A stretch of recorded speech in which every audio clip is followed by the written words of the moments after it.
I saw something in my travels this week that is unquestionably the most cynical thing I have ever read on a lyric sheet. And it just says everything about the state of the world for anybody who is involved in the arts these days. And it really bums me out. And I'm going to try to wax semi-eloquent about it after we do the thing.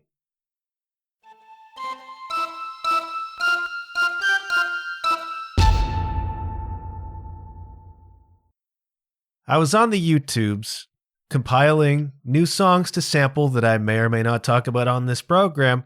And as a general rule, I will not be talking about the sort of song I'm about to talk to, but in order to establish that rule, I kind of have to talk about the song. So in my travels, I encountered this song by an artist, I am doing finger quotes as I say that, called Sion, S-I-O-N. And the song is called You Are So Beautiful. And so, as with all the others, I just saw it, new song, new video, put it on my watch later or my music playlist that I will sample later and see if anything grabs me to talk about on the program. And so eventually it came time to listen to the new stuff. And I got to this song, You Are So Beautiful by Sion. And what it is a very dark, haunting, evocative piano ballad. And I thought, well, there's something to this. And I began to dig deeper. And then I realized very quickly that Sion is either 100% or at least a very high percentage AI generated. Wah, wah, wah, wah. And on so many levels, how dispiriting. Because it was seamless. I wouldn't have known. Like this create music with an app that started like a year ago. And it's already producing seamless stuff. And I listened to this and it grabbed me a little bit. Like there were hooks to it. And it's just dispiriting to know that it's at least a high percentage and probably entirely AI generated. And then you look more closely at the Sion YouTube page and there's a new song every day. Almost every day in the past couple weeks, there's a new song. It's like we're just banging out one an hour and putting them up there and having a fake career. And so I'm looking at the description of this song, You Are So Beautiful, the YouTube description, which includes the lyrics. And this is where I saw the most cynical thing I've ever seen on a lyric sheet. Check this out. Chorus. You are so beautiful to me. Like flowers blooming wild and free. The stars get jealous when you smile. You make this life so worth the while. You are so beautiful, it's true. Everything I need is you. I'll tell you every single day, you take my breath away. Now those are not great lyrics. They are trite and they are cliched and they are AI generated, but that's not the cynical bit. The cynical bit follows that chorus in parenthesis and it says, repeat chorus for keyword density. Are you effing kidding me? They're not even savvy enough to take it out of the lyric sheet. Repeat chorus for keyword density. And don't you just want to fall over? That's the most cynical thing I've ever seen in a lyric sheet. And I've listened to a lot of cynical music, kids. That's the most cynical thing I've ever seen. That is music as calculation. That is art as manipulation. That is everything that a content creator of any stripe, I don't even like to use the word content creator. That's how brainwashed we've become. I'm not a content creator. I'm a podcaster. I'm a musician. I'm an artist. I'm a writer. I'm whatever. I'm not a content creator, but that is what the modern world forces you to be. How many musicians do I know who are losing their friggin' mind because all they want to do is write the damn songs and play the damn songs, and they don't have the time and energy to do that because they are so wrapped up in creating content to support the brand. And it drives you friggin' crazy. And then you see this wave of AI music that's happening, and we know there's a wave of it happening because they're churning out songs by the thousands. It takes minutes, and it says right in the lyric sheet, repeat chorus for keyword density. It's not about any sort of idea. It's not about any sort of emotion. It's not about any sort of message. It's not trying to invoke or evoke anything. It is working for the keywords, working for the visibility, songs written for SEO. To do what? To get search results, to get views, to get clicks. And this damn song by Scion has, at this moment, 21,000 views in only a matter of days, because I guess they put the right lyrics into the lyric sheet to make the algorithm work in their favor. And that is just the saddest statement I can think of about modern art. And it makes me angry on a certain level, and it just brings me down. It's like, what? At a certain level, you think, what is the point?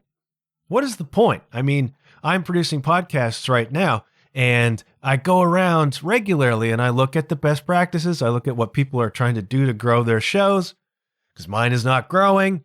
And the recommendation is just wall to wall SEO in the titles, and make sure you get your keywords and then drop them in the episode.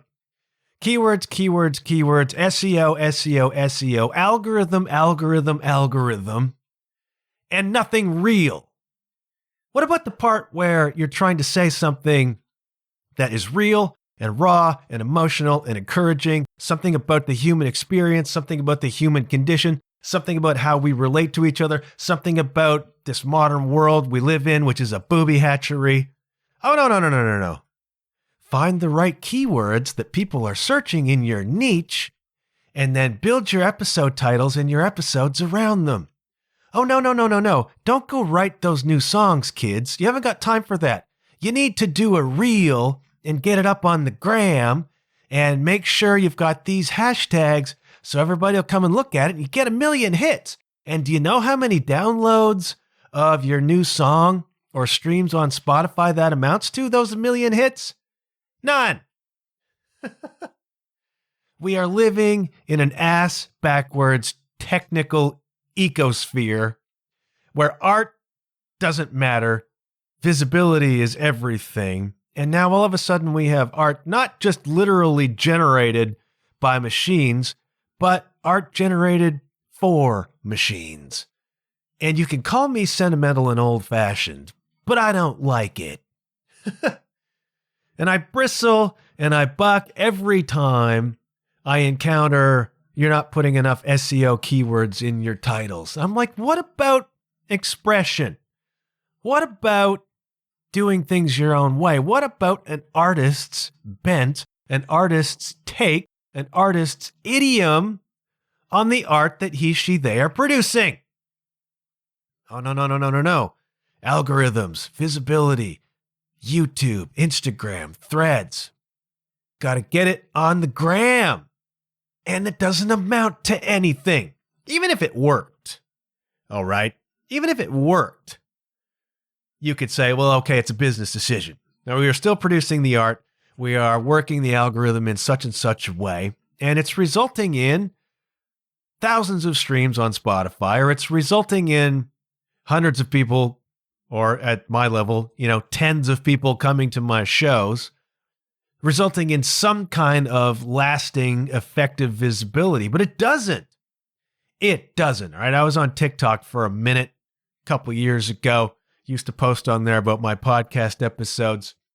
And I had a few TikToks that got to 2,000, 3,000, 4,000 views. Okay, that's not great, but by my standards, that's a miracle. And do you know how many downloads that resulted in? None. It resulted in 0. And say, well, your content's not good enough. I don't make content. I make friggin' podcasts. I have this real issue.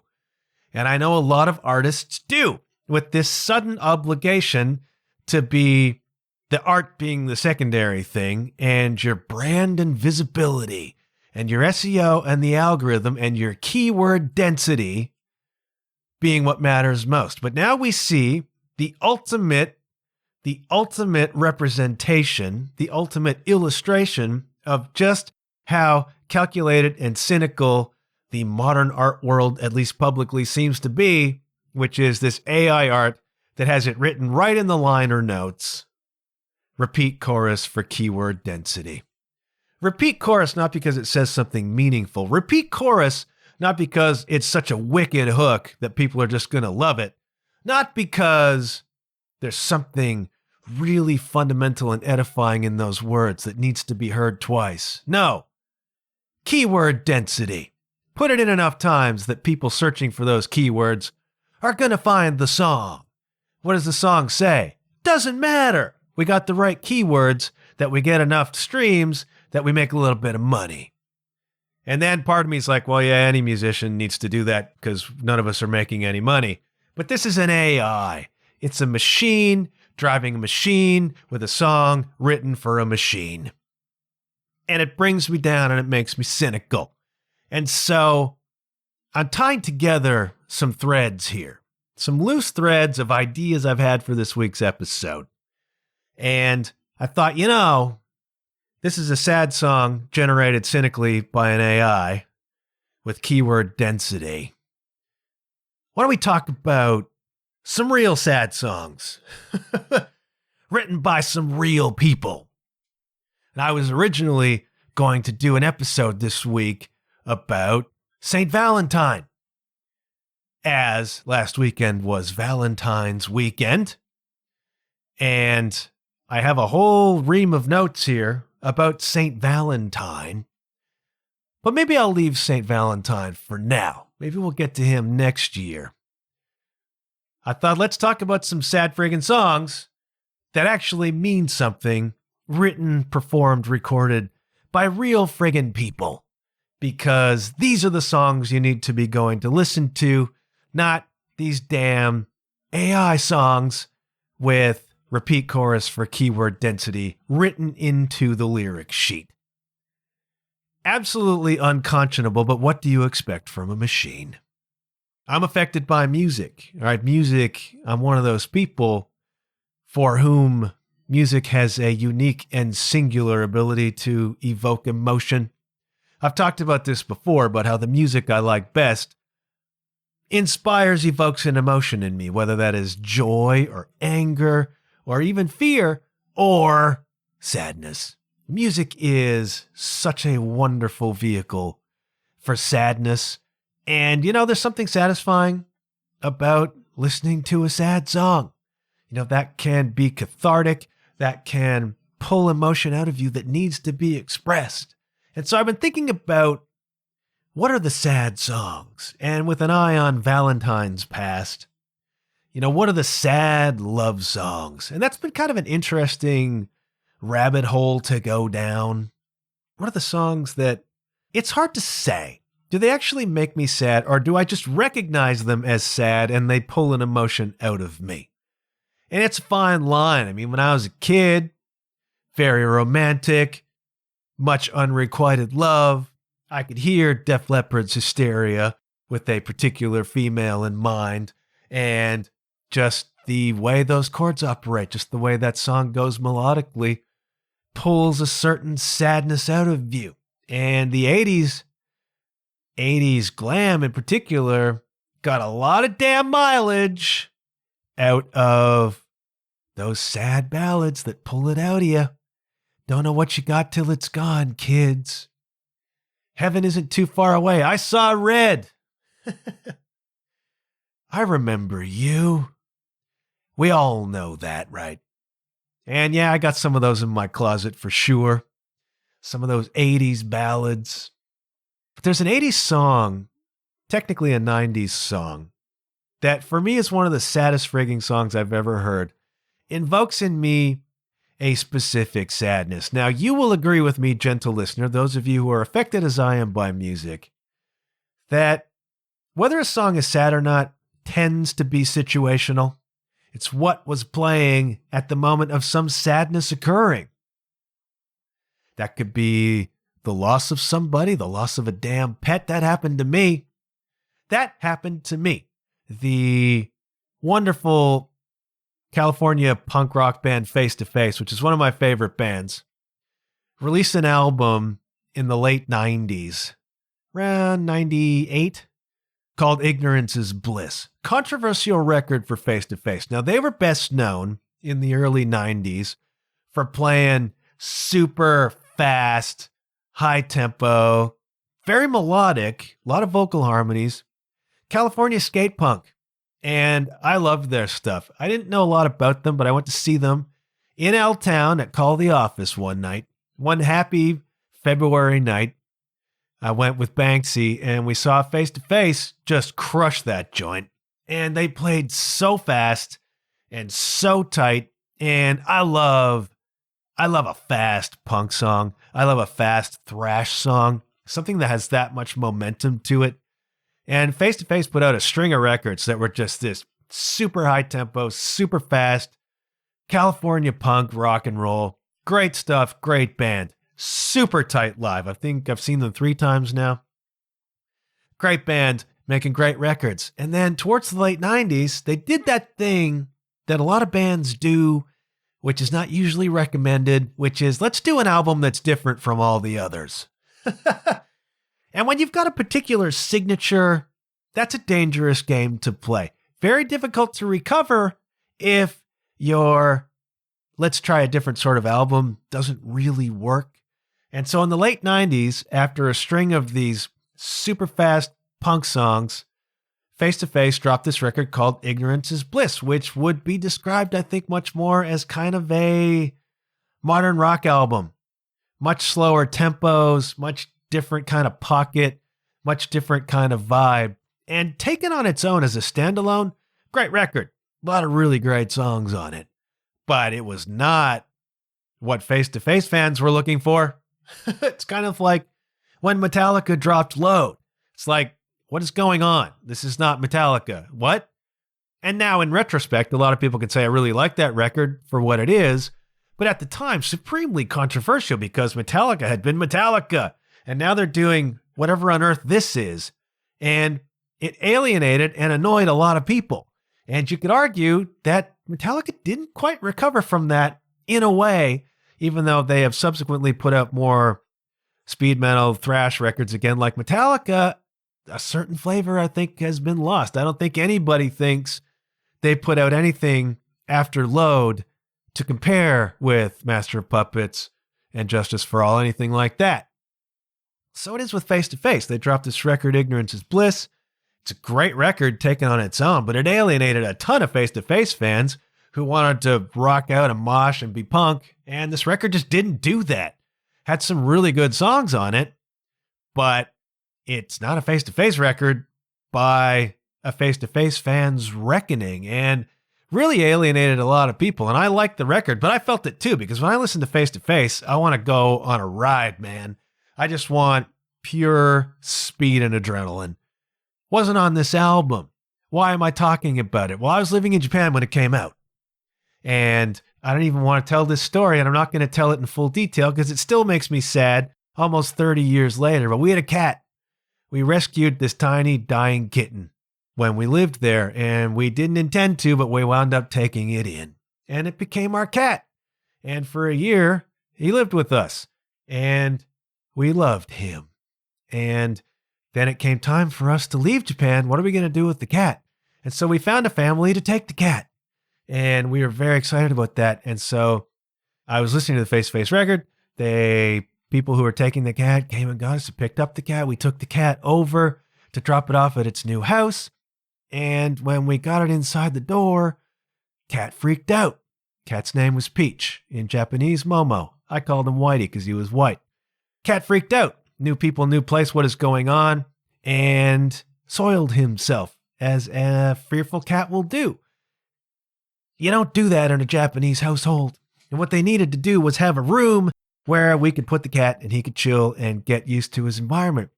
He's freaking out. He starts to pee. The Japanese family starts freaking out. Like, you don't even take your shoes off. You don't put your feet on that part of the landing, like when you step inside the door. You know what I mean? Let alone having an animal peeing on it. And so they're freaking out. They don't want the cat anymore. It's like, we're leaving like in 2 days. We can't take the cat back. There's nowhere else to go with the cat. What are we going to do?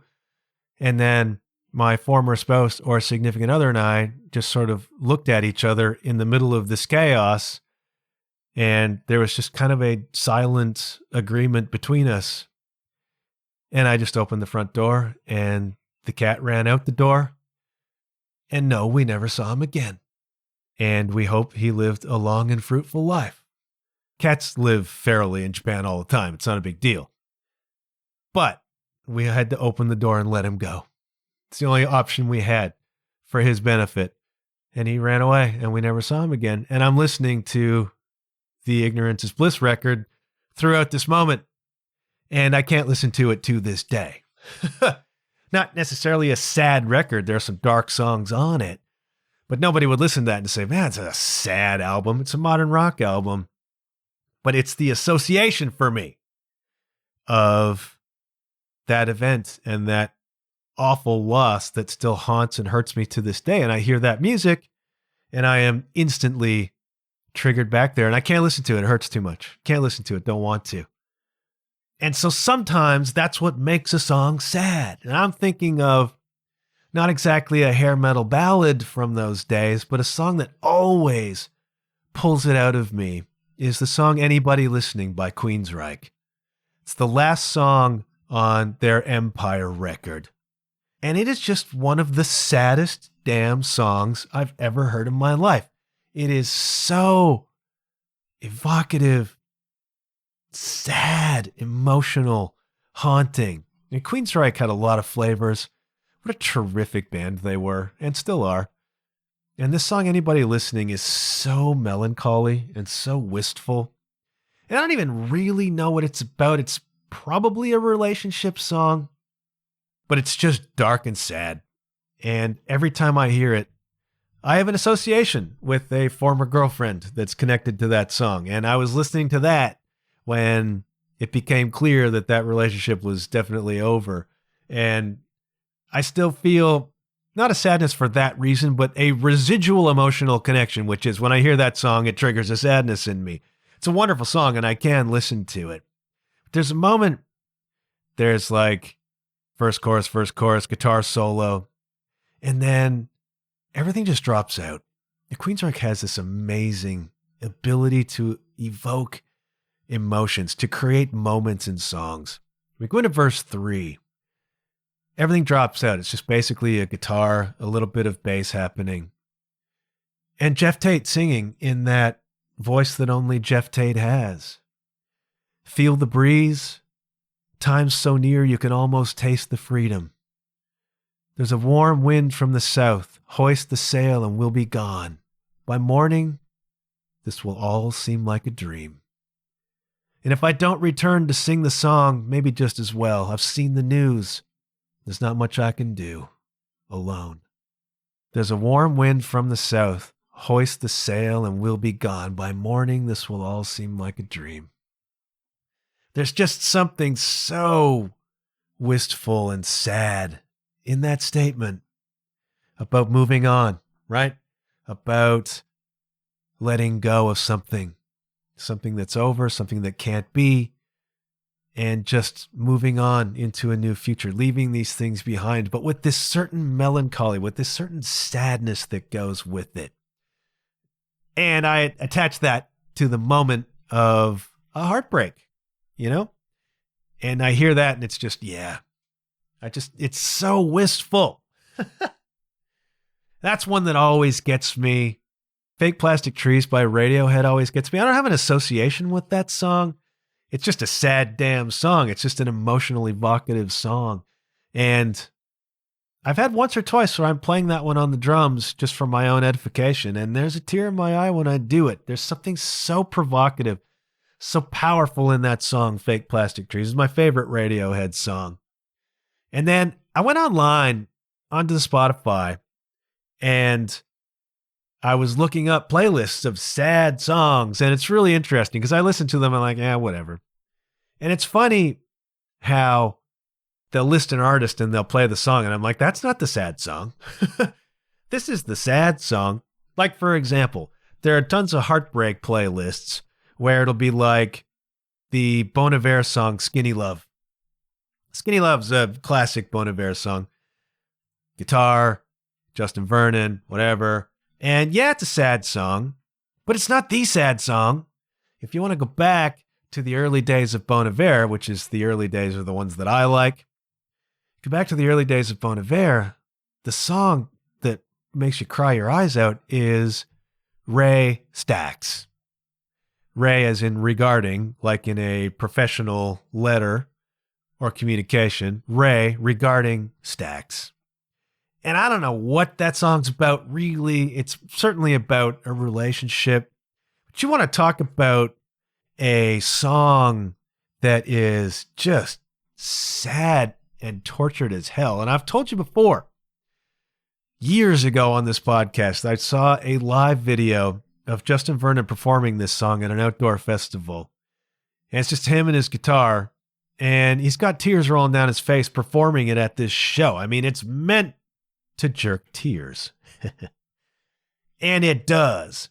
And it's just sad and wistful. And there's verse 4. There's a black crow sitting across from me. His wiry legs are crossed, and he's dangling my keys. He even fakes a toss. Whatever could it be that brought me to this loss? And then, curiously enough, there's a line under that that says, repeat chorus for keyword density. So maybe it's not just the AI. Maybe Justin Vernon did that too. Death Cab for Cutie always appears on the sad songs list. And it's that song, I Will Follow You Into the Dark. If heaven and hell decide that they both are satisfied, I'm pulling this from memory. If heaven and hell decide that both are satisfied, illuminate the nose on their vacancy signs. If there's no one beside you when your soul embarks, when your soul departs, then I will follow you into the dark. If you're dying and you're afraid to go alone, I'll come with you. And I've seen 5,000 people singing that at a show at the top of their lungs. Terrific. That's not the song. That's not the sad song from Death Cab for Cutie. The sad song is What Sarah Said from the Plans record. Now, you want to go into a song that's going to pull your heart out through your mouth. What Sarah Said by Death Cab for Cutie. Now, as a drummer, what gets me about this song is not how sad it is or even the music. It's the drum line. It's the drum part that Jason McGurr wrote for it. Now, I can tell you, Jason McGurr is one of the all-time influences on my playing. Don't get that construed improperly. In other words, don't misconstrue it. I'm not Jason McGurr. I have a tenth, that might even be generous, of Jason McGurr's technical facility, ability, creative imagination as a drummer. Not saying that I'm Jason McGurr.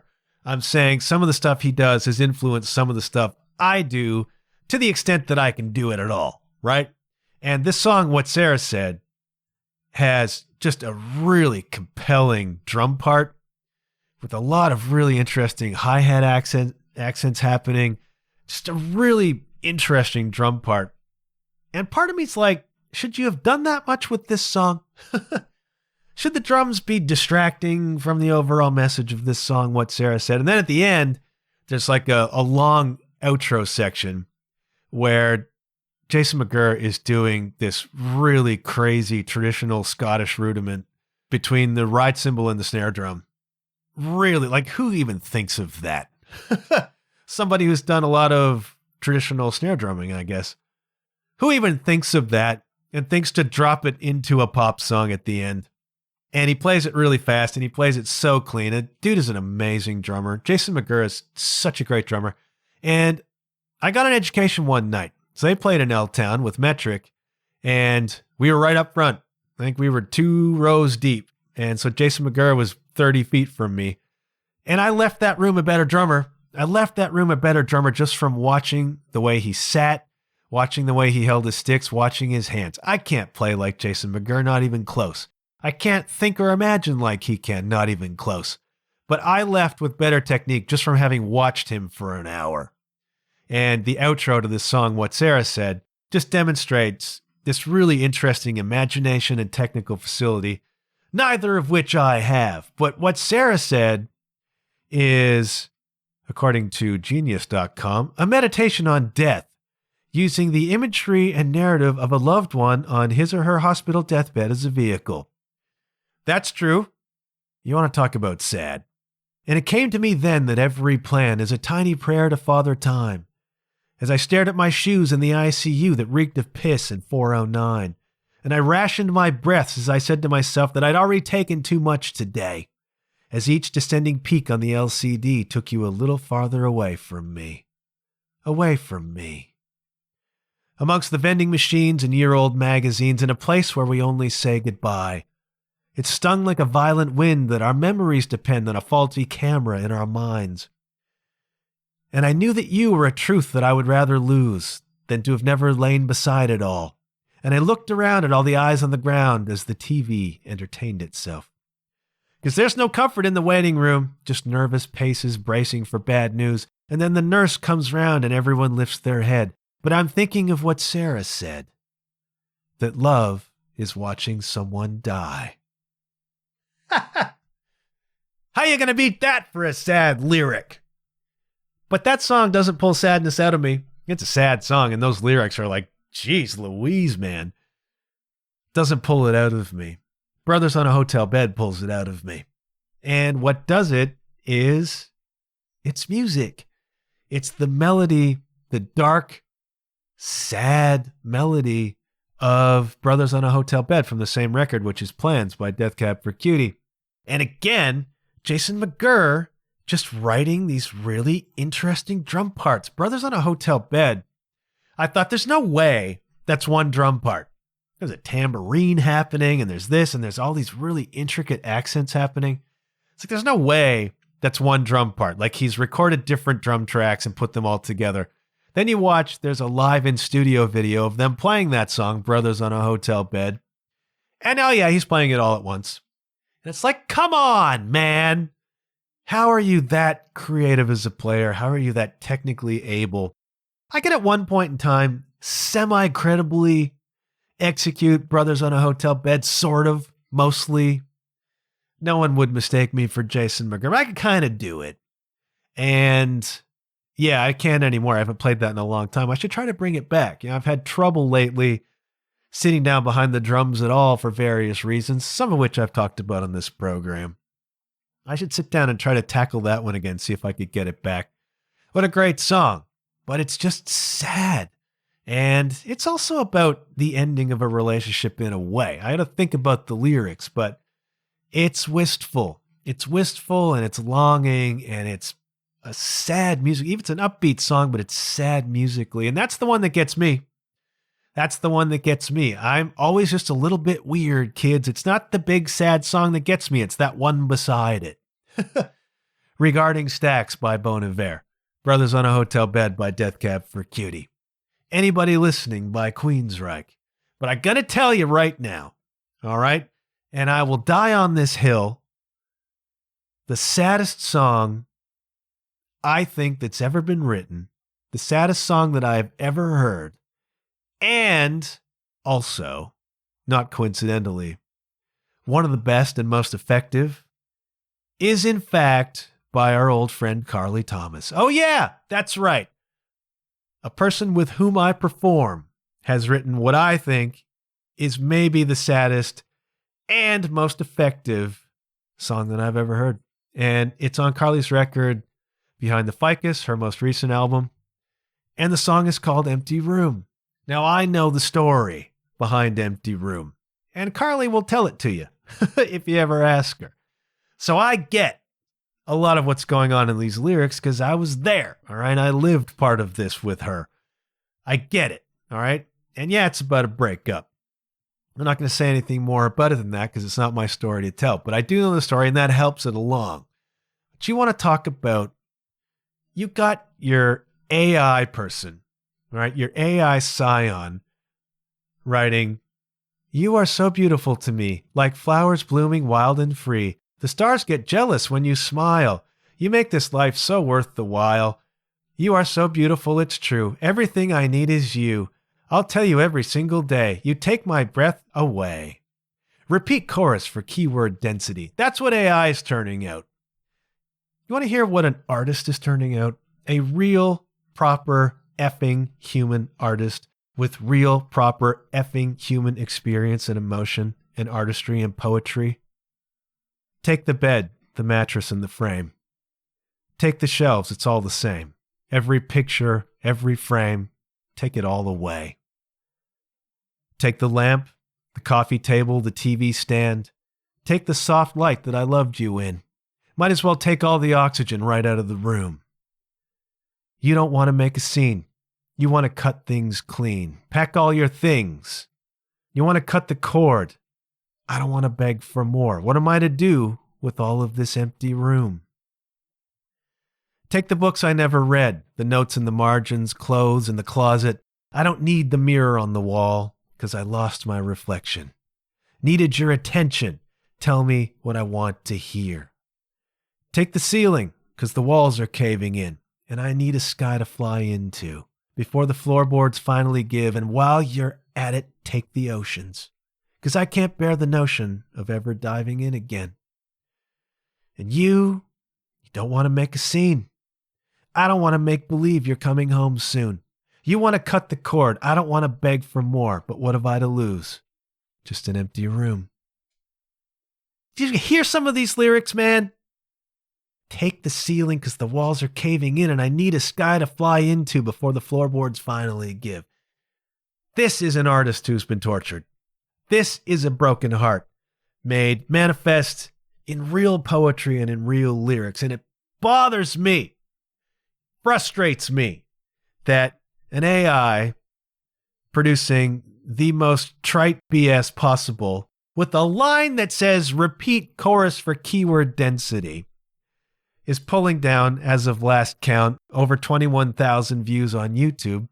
And an artist producing this pure poetry that says it all from real personal experience has to jump through all these hoops to be a damn content creator to even have a hope of getting heard. It's wrong and it's ass backwards. And so my plea to you, all of you, faithful listeners, is to damn well support real artists.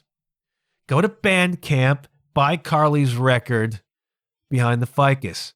Go support local acts. Go support real touring acts. Go support real artists who are making real art. Real writers who are producing real books. Real poets who are producing real poetry. Go support real artisans who are producing real crafts. Go and support people who are doing real human things with real human intention and motivation behind them. Because we're losing the public space to AI. It's happening, it's like a cancer multiplying. It's happening so quickly it makes your friggin' head spin. And it's happening so seamlessly that it's impossible to tell anymore. Go support indie filmmakers. Go support dance. Go support classical live music. Go support playwrights, community theater. Go and support real artists making real art. That's what I'm asking. And that includes your humble podcaster. And make damn art yourself, by the way. Whatever that may be to you, make it. Make it and put it out there. Let us push back against this onslaught of AI slop that is producing garbage to be consumed by other bots for streams. It's sick and it's sad, and it demonstrates the enormous cynicism of the modern world, and I don't like it. So I'm saying, go support real art. Now we're talking that in the context of sad songs this week. Doesn't have to be. I'm just saying real people make better sad songs than AI does. I got to wrap this. It's getting to be longer than I intended it to be. If you do want to support your local podcaster, by the way, Ratings and reviews on Apple are most welcome. Please take 5 seconds and do that. It really does help me. It's not keyword density, but it damn well does help with the freaking algorithm. Merch is available, john-huff.com/shop. I am thinking about either disbanding or building a new website somewhere that's cheaper. I have to do things more cost effectively than I am. But for the moment, john-huff.com/shop, t-shirts, mugs, a toque, even though the sun has come out and maybe we don't need toques anymore. Rating reviews, welcome. Please share these episodes. Please let me know you're listening. I got some nice feedback on the Taylor Swift episode last week. I do appreciate that. Thanks for letting me know you still got your ears up out there, kids. Also, I should tell you that I did in fact create a new playlist, Semi-Eloquent with John Huff.